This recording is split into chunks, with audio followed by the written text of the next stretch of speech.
Thanks for staying with us on The Full View. ANC President Cyril Ramaphosa has called on law enforcement agencies to leave no stone unturned in dealing with COVID-19 corruption. Addressing a Zoom briefing on the outcomes of the party's National Executive Committee meeting, Ramaphosa said all illegally acquired funds should be recouped. The NEC notes progress on the measures put in place to deal decisively with corruption related to COVID-19, including to recoup illegally acquired funds. Law enforcement agencies must leave no stone unturned in dealing with this matter. I repeat, law enforcement agencies must leave no stone unturned as they deal with this matter.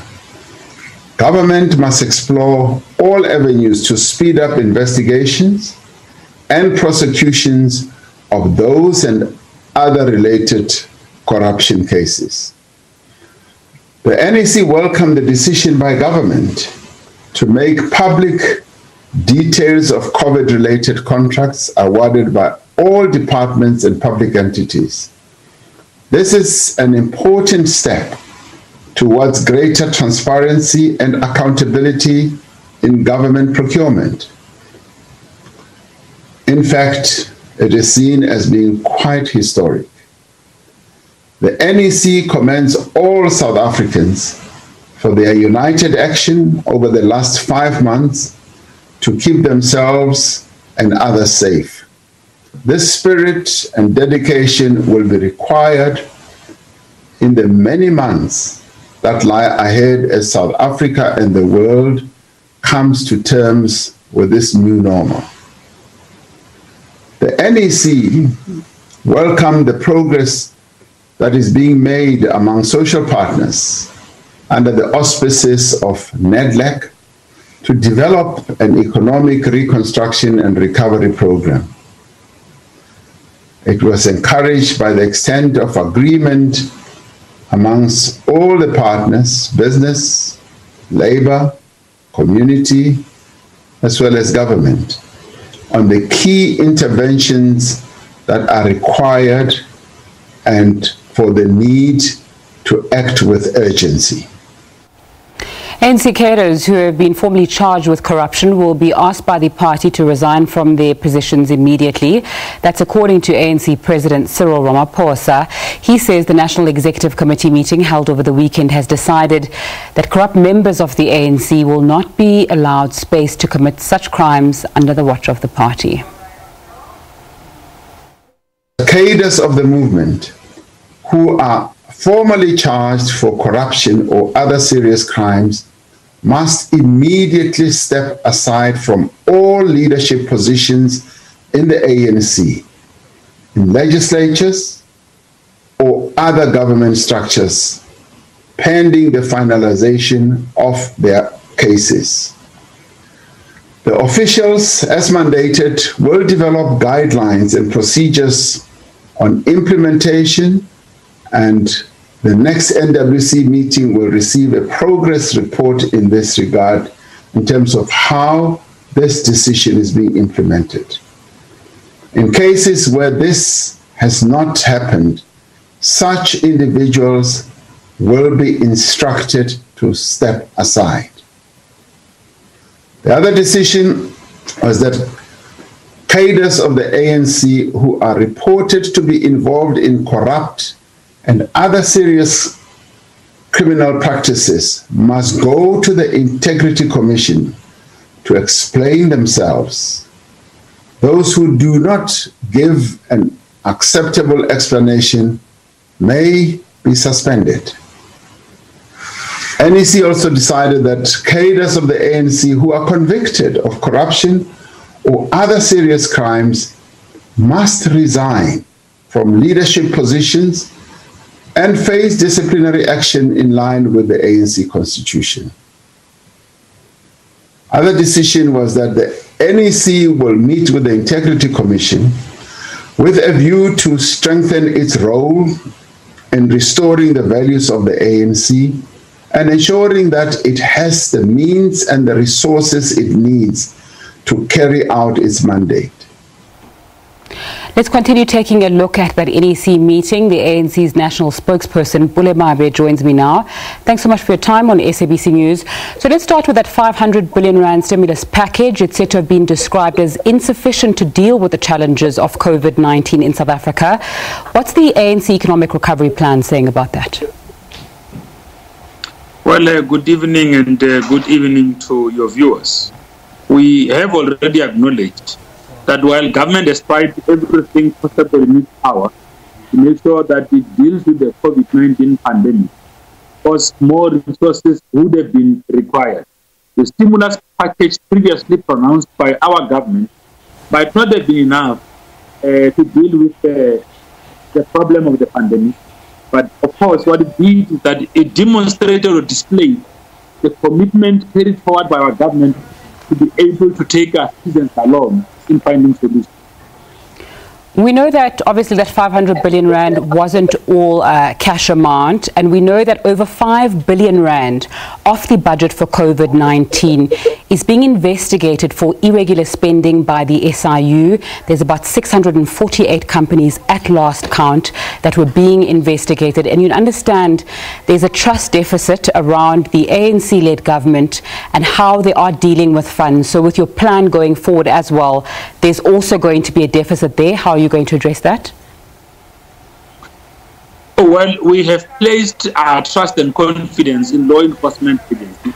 We believe that they will be able to do everything else they could possible to deal with that deficit. Because the ANC, as a political movement, cannot be seen to be interfering on processes that are supposed to be carried forward by law enforcement agencies. Where there has been where monies have been invested erroneously on issues of COVID-19 or issues believed to be of COVID-19 when they were not exactly doing that way. Such must be uncovered and action must be taken. Because it is this kind of action that we are going to take which is going to give the people of this country confidence that we are serious, one, about fighting corruption, but two, about protecting lives. Because the stimulus package that was put forward was done so within the spirit of really protecting the lives of the people of this country. So if the ANC can't venture into the domain of law enforcement, when you are within the ANC domain itself, you can take a position on people who are implicated in terms of corruption and the like. Take us through what you're saying about members being charged, how they need to act, and the time frames, because I haven't heard about that. Well, what we have said, and something historic happened today. The press briefing was addressed by all of the national officials of the African National Congress, President Ramaphosa, Deputy President Pule Mabe, Secretary General Makasule, National Chairperson Gwede Mantashe, Deputy Secretary General Jesse Duarte, and Treasurer General Pule Mabe. All of them were there.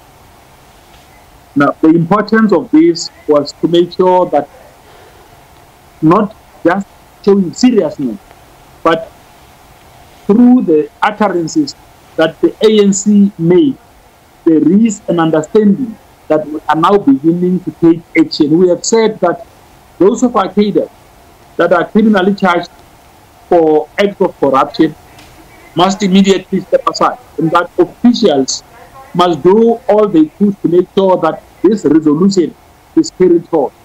What we said at the last National Executive Committee that ended on the 3rd of August was that national officials must compile a list of those of our cadres that are appearing before the court of our land on numerous other crimes and begin to advise the organization.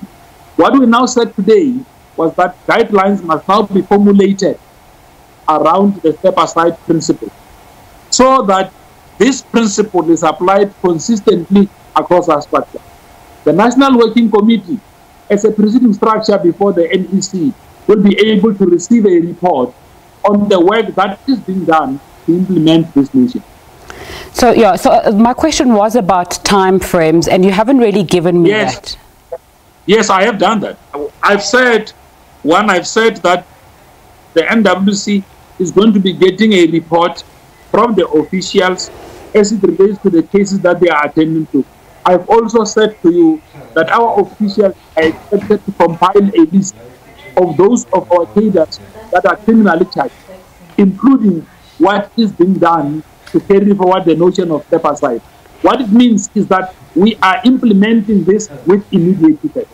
All right, that was my question. Then I want to go to the fact that there was an answer saying that there's a well-orchestrated campaign against President Cyril Ramaphosa.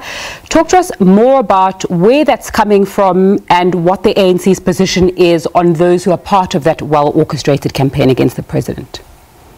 Well, the African National Congress took a view, one, that we must welcome and endorse the letter by President Ramaphosa to members of the ANC, wherein the president called on our members to do everything that they could to make sure that resolutions of the 54th National Conference are carried forward, and that we should not be swayed by any choreographed undertaking to undermine that kind of a resolve by the ANC as led by the president. In terms of the ANC constitution, the president of the African National Congress shall pronounce on policy matters.